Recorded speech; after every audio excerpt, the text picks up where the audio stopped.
You are now tuned into DAR Sports Media, the week in wrestling. It was a wrestling heavy week this week, low on storylines, low on both real and in the world of wrestling, storyline wise. AEW Dynamite, a lot of weeks we start off explaining trajectories. Well, this week, both Collision and Dynamite saw good houses, good increased houses. Now it is internationally, so slight fool's gold, but still, I mean, a number is a number, a house is a house, and they're up this week. And the rating went up just a tad, up to 7-11. We're always open.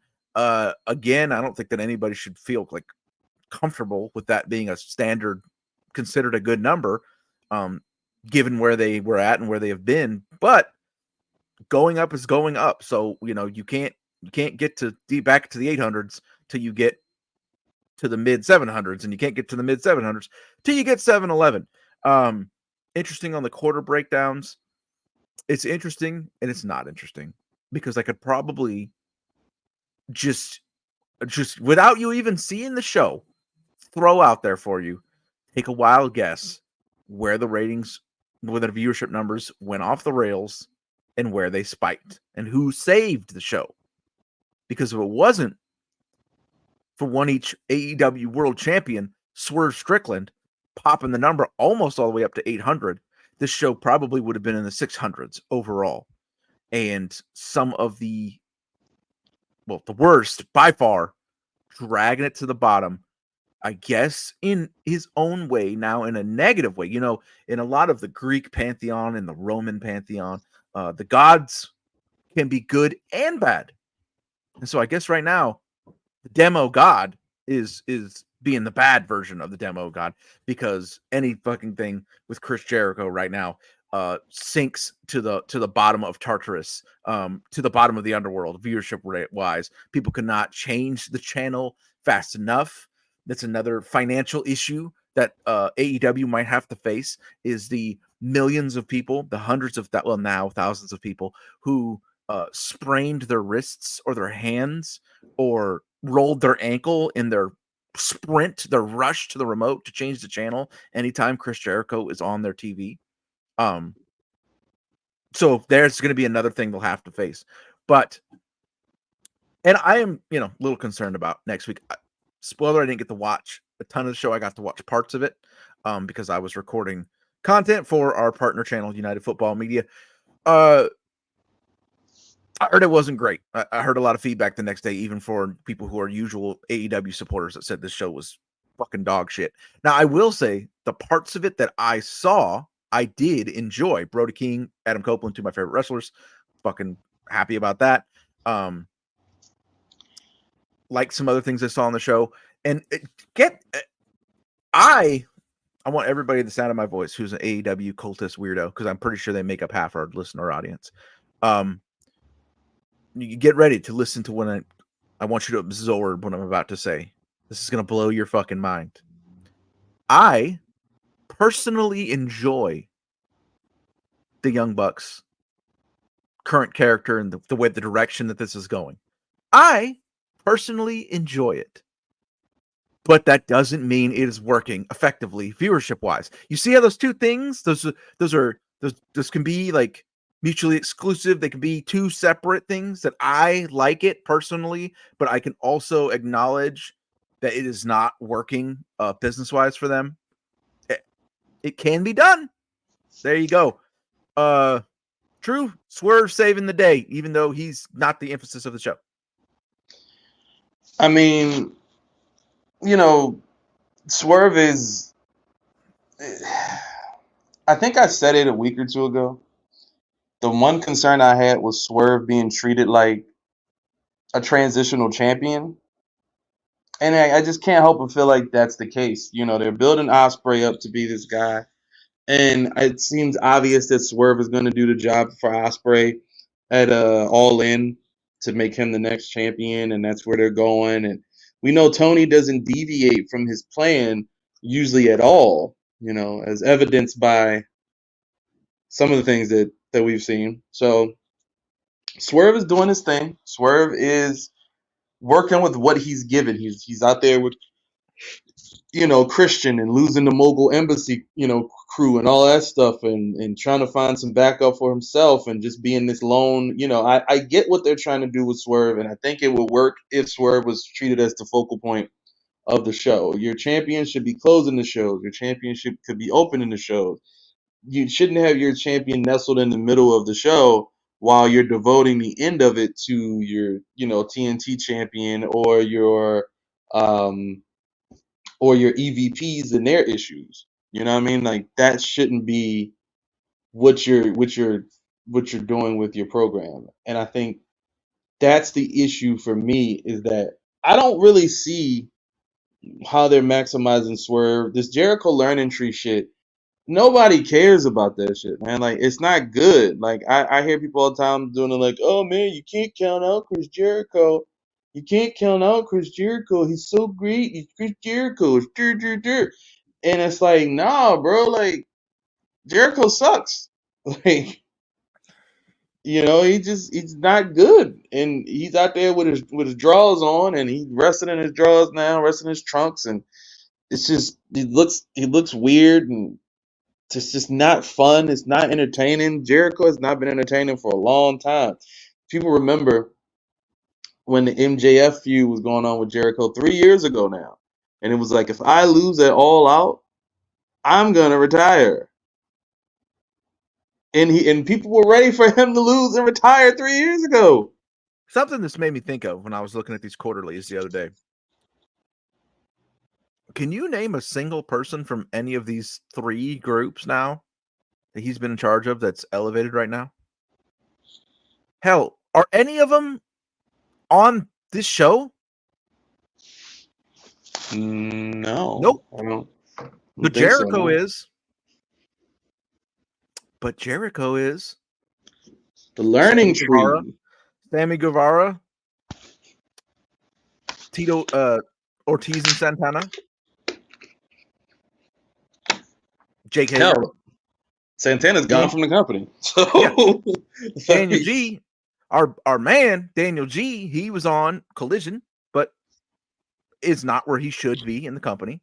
And was super over, by the way, at Collision. Just want to point that out.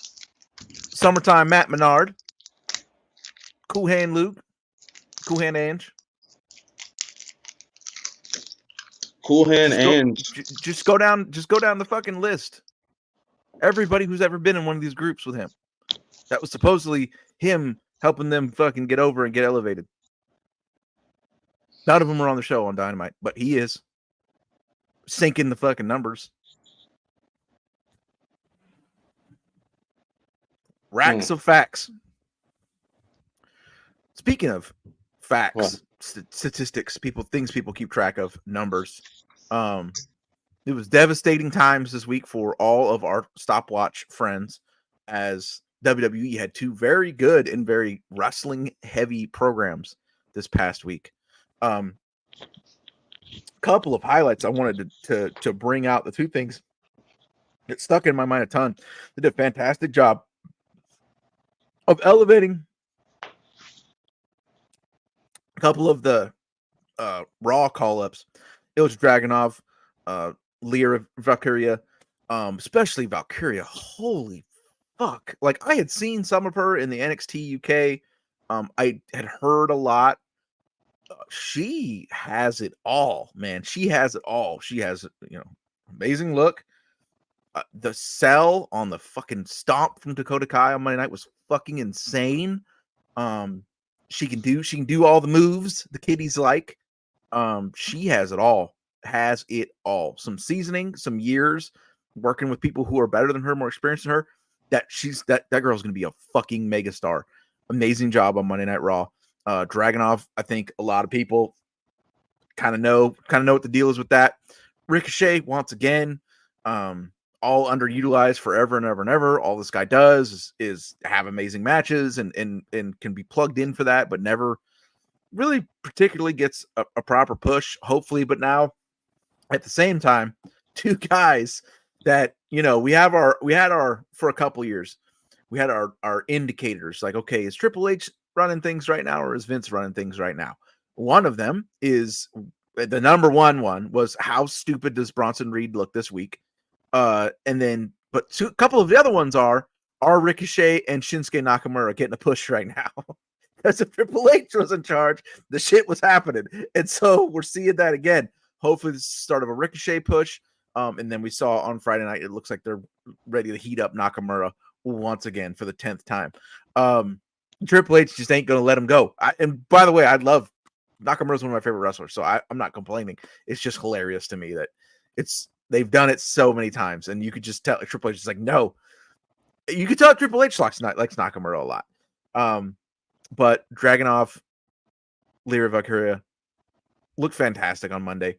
Love the direction they're going with that.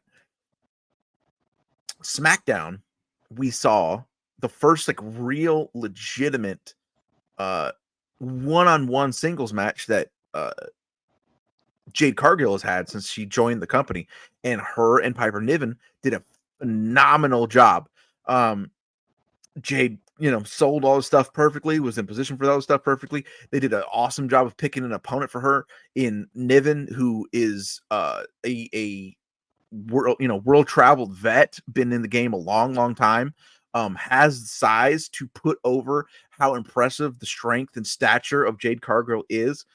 They did a fantastic fucking job of that, even to the point of Jade Cargill being able to perform jaded on Piper Niven at the end of the match. It looked impressive as hell.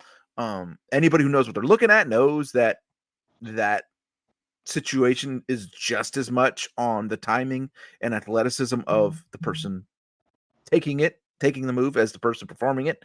So huge shouts to Piper Niven, huge shouts to Chelsea Green. She did fantastic in that match too in her role. Jade Cargill, fucking amazing.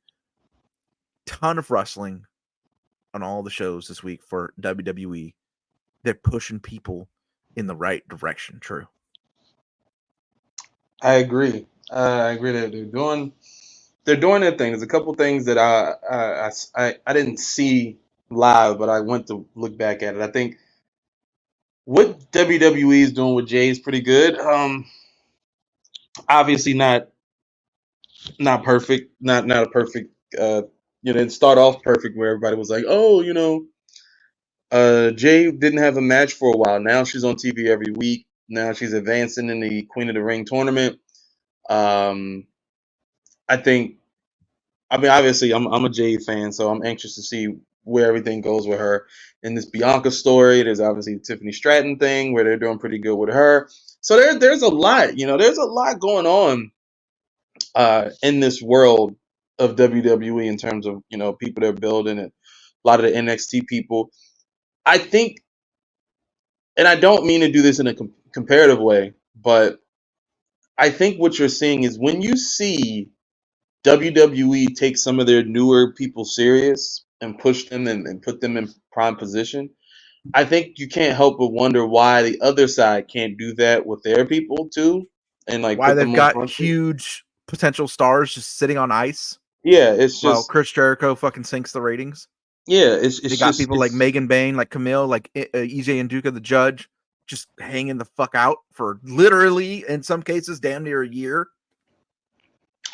shout out to a lot of those. We mentioned Daniel Garcia a little earlier.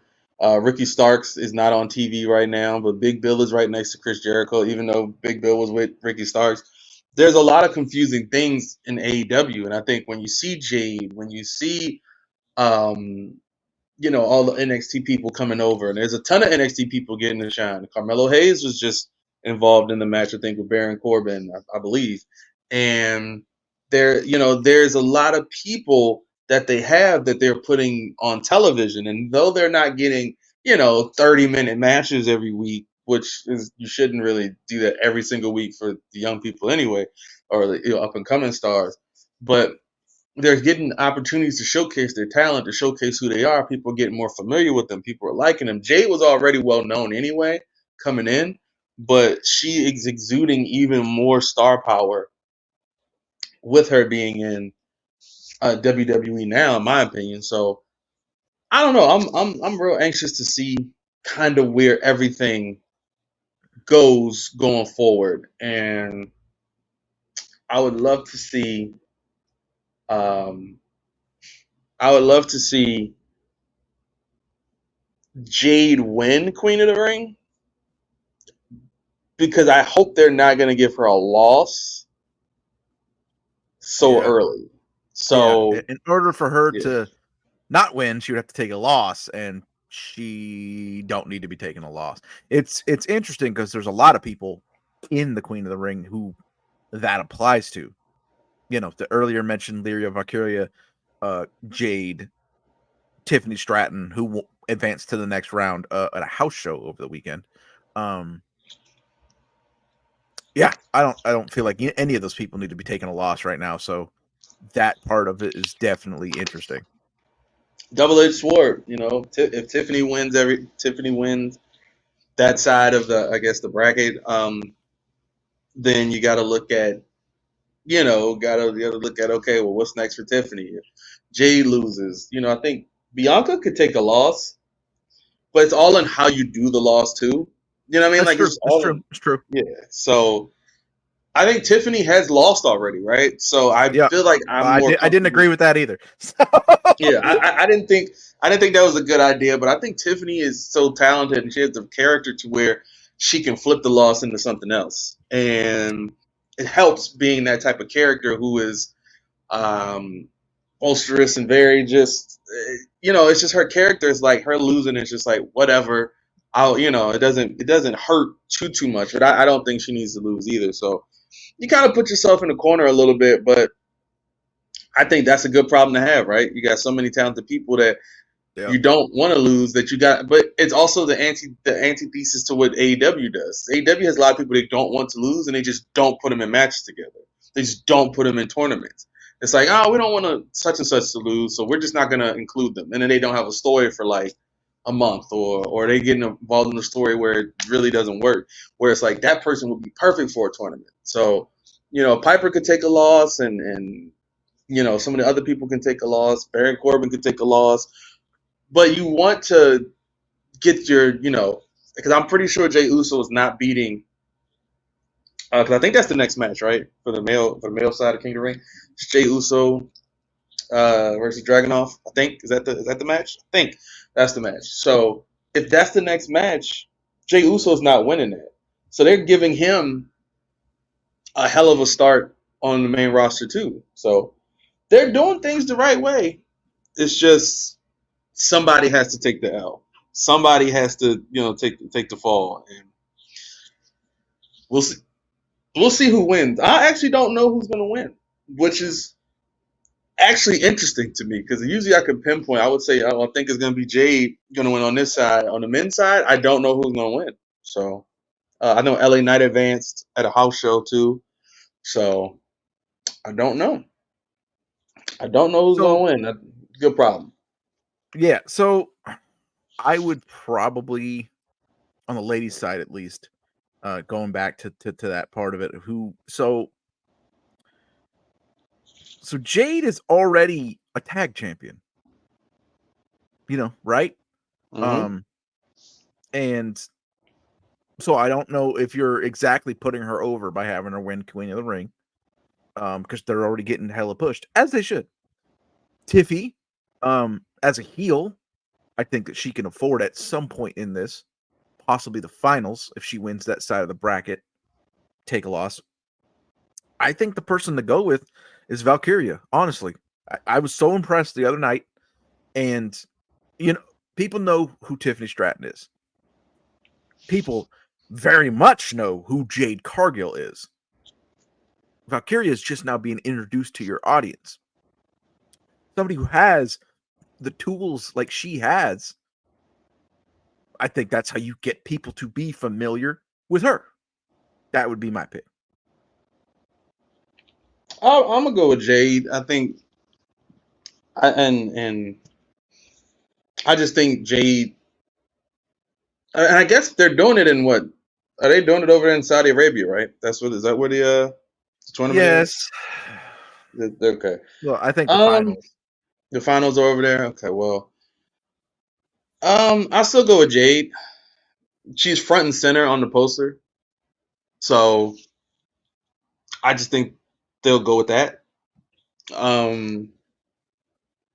mean, I agree with some of your points. I just think they're gonna go with the safer bet. I think Jade is the safer bet because her first year in WWE, she could say, "Oh, I'm a tag champ. I'm queen of the ring. I'm this. I'm that," and then it'll eventually build up to her becoming the world, the women's world champion. So I think that's kind of what they're going for. So yeah, So I think they'll go with Jade because you're yeah, building her resume up, and even if Valkyrie gets to the finals, that's a hell of a showing for someone who just arrived on the main roster. So I could see that being a thing. So like I said, I like the idea of Jade winning. I like the idea of Tiffany Stratton even winning. Or Valkyrie. Like there's no yeah, really that would there's be a no great fucking gimmick for her with like the little crown and stuff. Like, kind of adds to a little bit of the vibe she already has right now as like the Mean Girls, like captain of the cheerleading squad. Kind of type of vibe she has. The little now there crown is with a the way to do sash. this, Yeah, right? Because Jade could get taken out yeah, and get injured. And then you could have, and then she had to have replacement. They did it with what Finn Balor, right? Well, not Finn Balor, Drew. They did it with Drew McIntyre. So you can do yeah. that. That way, whoever takes out Jade can cost Bianca the match to Tiffany, and you can run with all of that. You can do that. There's a way to do that. And then Jade, Jade could be like, oh, if they didn't take me out, I would have definitely won, and blah blah blah. And you're setting yourself up for if Tiffany wins, there's a Jade Tiffany thing you could come back to, and there's a lot of different ways they could go about it. So So they have all current the tools in front of quarterfinals them. is Jey Uso, Ilya Dragunov.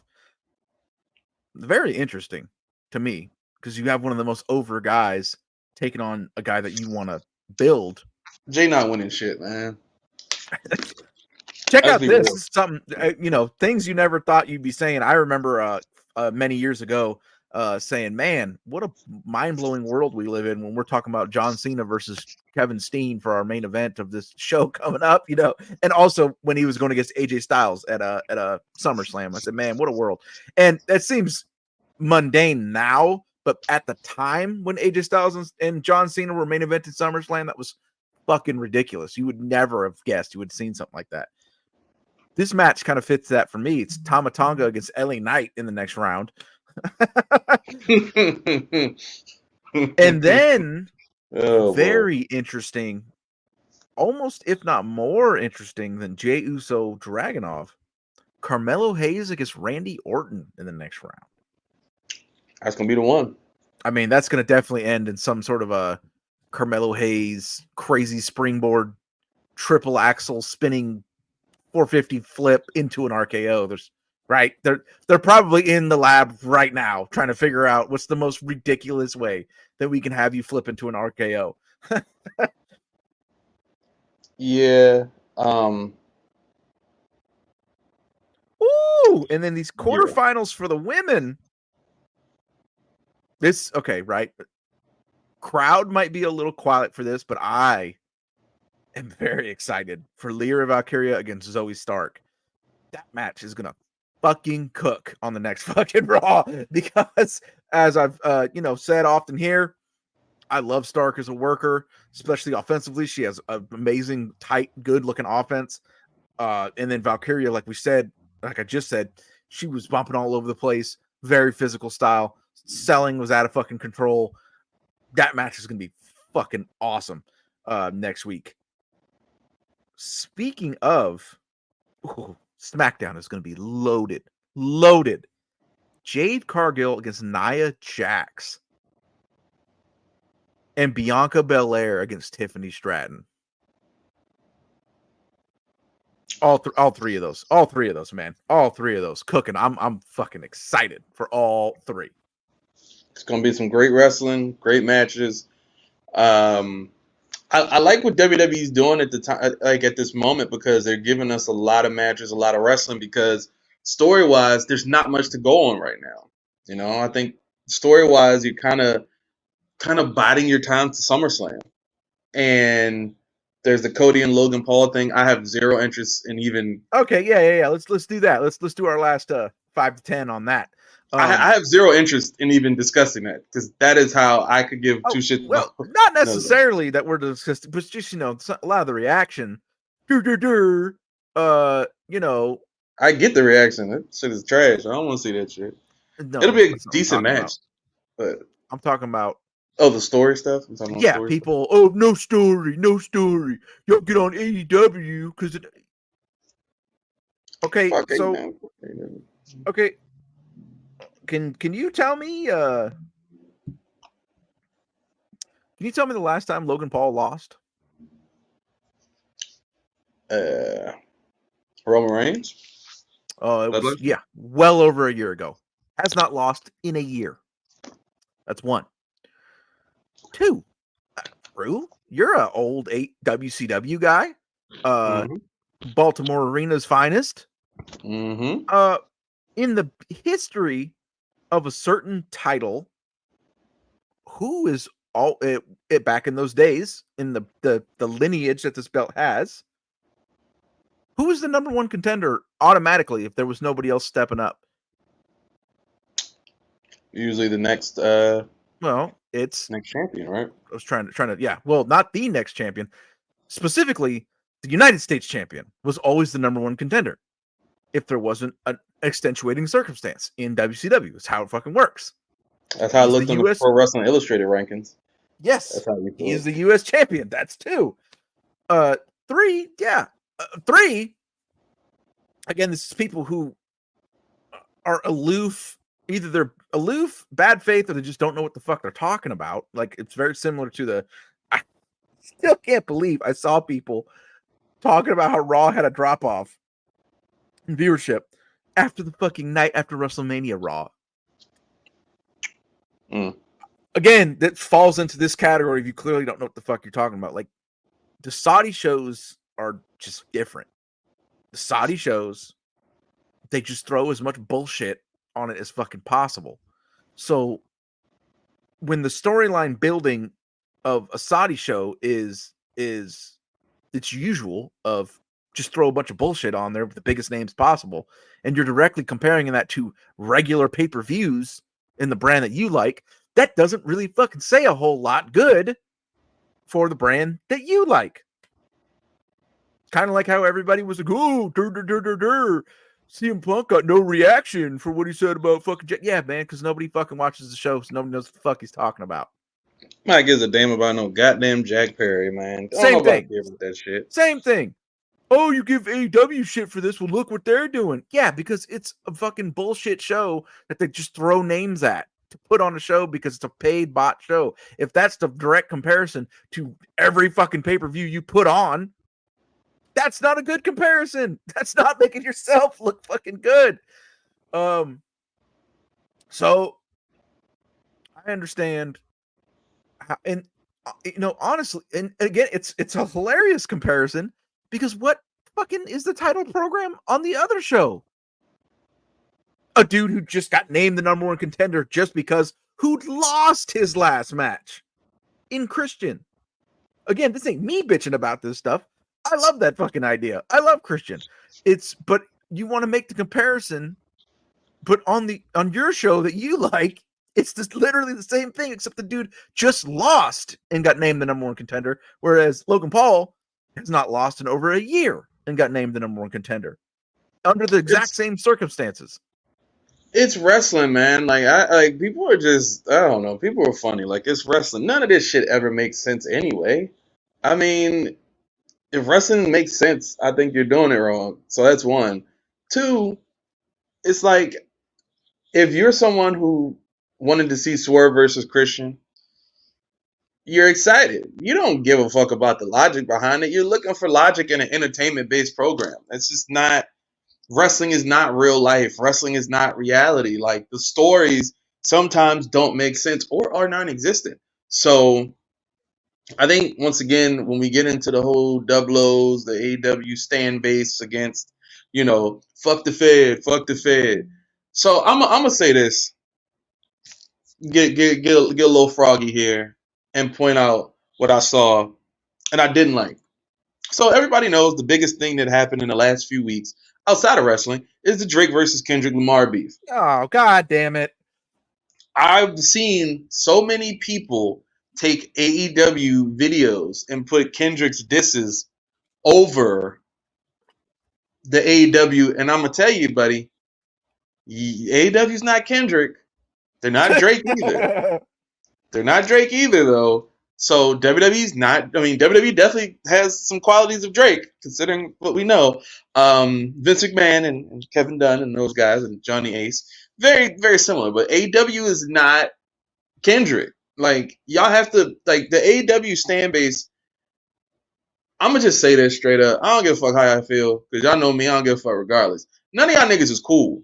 None of y'all cool. None of y'all like, oh, we cool. We putting they not like us over Tony Khan calling WWE Harvey Weinstein. We're cool. We're cool. That shit ain't cool. Y'all corny as fuck. That's corny as fuck. AW corny as fuck. WWE corny as fuck. It's wrestling. All this shit corny as fuck. I need y'all to stop trying to make it some real nigga shit. This is not me talking in my wrestling podcast voice. This is me saying as a dude that come from shit that y'all don't come from. Stop trying to make it that. It's not that. It's not a cool thing. It's corny. Wrestling has always been corny. Cody Rhodes is champion. Cornball. Big cornball. Logan Paul. Big cornball. Guess what? And in the guise of wrestling, they work. Jack Perry. Super cornball. Super cornball. But right now, he's involved in Young Bucks. Big cornballs. All cornballs. Y'all are all corny. Y'all can do that fuck the Fed shit and be like, we real over here. No, you're not. Shut the fuck up. You're not. Y'all not built like that. None of you. I don't care what brand you work for, write for, do podcasts for. It's all corny. Even what we're doing. We're not corny people, but it's talking wrestling. This is not to be some cool shit. We just tell the truth. Telling the truth is not about being cool. It's not about being this. It's not about being that. It's telling the fucking truth. Y'all want to make wrestling something it's not. Wrestling has never been something where you like, oh, yeah, fuck the Fed. We cool over here. No, you're not. You're not. Stop. Stop. Stop portraying the image. Actually, you know what? You are Drake. Stop portraying the image that you are not. You are a loser and a cornball. Stop trying to make AEW this cool shit. The owner is the exact opposite of what cool would look like. Stop it. It's cool. Like, it bothered me seeing that. And I said it on Twitter. It has bothered me because I'm like, bro, stop trying to commandeer shit that's not of you or the culture and putting it with wrestling. Like, stop doing that. Y'all did it with the Cody is black shit, and y'all thought that shit was cool. And that was a whole different fan base from the AEW fan base. That shit was corny. Y'all like, oh, he black, or oh, my Cuban king. If I look at Cody Rhodes, he look white. I don't want to hear that shit. Like, stop. Like, just make it stop. Like, wrestling discourse. Shut the fuck up. That's my rant for the week. Wrestling discourse. Stop comparing this and that. And the fuck the Fed shit is not. It's not like dope. It's not cool. It's like y'all like if the Fed is doing good stuff and they have good stuff, you can and you just out like no fuck the Fed. We don't rock with them. Like, this is not a gang war. It's not a beef, nigga. Like, this is not real. None of this shit matters. These wrestling, like, the wrestlers don't care. You like, oh, fuck the Fed. Y'all support Triple H. You support Tony Khan. Y'all be supporting Chris Jericho. Like, shut the fuck up. Like, shut the fuck up. Like, that's it. My message, I should title this, when I promote this on my account, I'm going to title it, Fans, Shut the Fuck Up. Shut the fuck up. Like, I'm tired of that shit.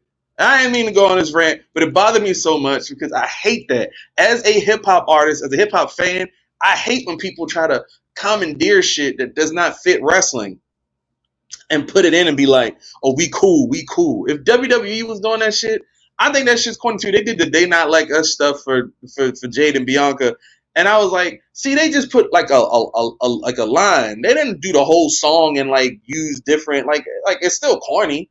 But it's like they didn't overdo it. Y'all overdo it in the AEW shit. Like, y'all overdo it. Like, AEW is not cool, bruh.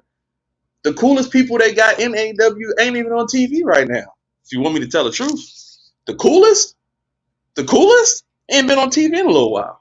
And he's not injured. Let's clear that up, too. He's not injured. There's so many sources, so many places you can find the information about that person and certain people not being injured. Yeah. So yeah, I think it'll Fuck end up. Cody and Logan Paul. So I was like, fuck Cody and Logan Paul. That's my roundabout way of saying fuck Cody I and get Logan why Paul. you aren't into it. I'm more on to about.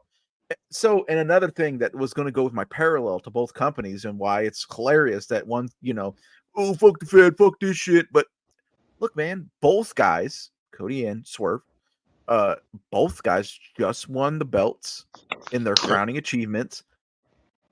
Bro, this is nothing new. The first few challengers, this is how it's going to be and how it's always been and going to be. Swerve's first challenger, they're almost exact parallels, except one of them just fucking lost and the other one didn't. It's almost the exact parallels. The first few challengers for both guys are going to be not as compelling or serious threats as they will be, down the line. Although I do think this is going to be, it's going to be a match I'll never fucking see because fuck that. I don't watch anything of those Saudi shows. Will not fucking participate, etc. I've never seen. I don't think I've ever seen a Saudi show. I think the one time I may have been forced to watch it. I was like with friends, and they watched the one where DX took Oh on. no! Was that in Oh Saudi? Was that no! in Yes, Saudi? it was. That was in Saudi. Yes, Yeah. yes. DX Triple versus H tore his because pec. Yeah. look, because but you know why that was? So it was because friends who are casual fans, they're like, oh shit, yo, you see Shawn Michaels and Triple H wrestle Undertaker and Kane? Like, is that the first time that's ever happened? And I'm Oh like, man. nigga, they like 60. Like, yeah, like it shouldn't happen. And they're like, no, man, we gotta watch that. And I'm like, no. I'm like, it's a Saudi show, man. I won't fuck with that. Like, I ain't fucking with that. And you end up with friends at their house, and then they cut it on, and I was just like, all right, fuck it. I said, this ain't like I'm here. I ain't paying attention to it, and it was so bad. I actually was glad I watched that match. I didn't see the whole show, but I did see that match, and I was like, that was the funniest shit I've ever seen in my life. The saddest, but also funniest. That's the only Saudi shit I've ever watched, and I think I want to keep it that way. You But know, I think it'll be for anybody who does indulge in such things. It'll probably be a entertaining fucking match. They're probably going to pull off some pretty wild shit in that thing. oh, they're As I gonna said, overdo it. Yeah, those dudes, they're jackasses. They're gonna overdo it. It's gonna be the completely overbooked and 30 kickouts of what is. I don't even know what Logan Paul's finisher really is, but he's gonna do a whole bunch of crazy dumb moves, and Cody's gonna kick out of all of them, and super, you know, super Cody. So super yeah, Cody it up. Well, as we're going to take our own advice, as True advertises this thing on his socials, and go ahead and shut the fuck up and steal off into the sunset for the week. Until tomorrow, if you're listening to this on Sunday, United Football Media. Tell me about it. The United Football Media YouTube page. Also remember that this, you're probably listening to this right now. We're on YouTube now. We're there out there on the big stage, out there in the great game has begun. Please throw us a sub, throw us some likes. On our sports content, our basketball and football, throw us some comments. We don't do comments on the wrestling because y'all motherfuckers are creeps and losers, and we'll try to get yourselves over, and we ain't got the time. Honestly, it's for everyone's safety and protection, to be completely real. True turned off his mic, but I know he's over there laughing right now. United Football Media, Mondays. Check us out. The UFL's cracking. Had a phenomenal game last night, yesterday. If you love football and you're missing it, please check out the United Football League, covered by United Football Media. We got the NBA. The playoffs are going crazy right now. Check us out on our Hoopin' and Hollering Wednesday podcast and Football Fridays. We are reviewing the NFL draft every week by week as the divisions go, before we maybe give that pod a little rest for about a month and we come back for training camps. So, as you can tell by that mouthful, and coming up, more and more special stuff. Special guests are in work. Maybe some different sorts of content are going to be going up on this YouTube page. You got to be checking out this YouTube page. Subscribe, notifications. The world of DAR never stops. Come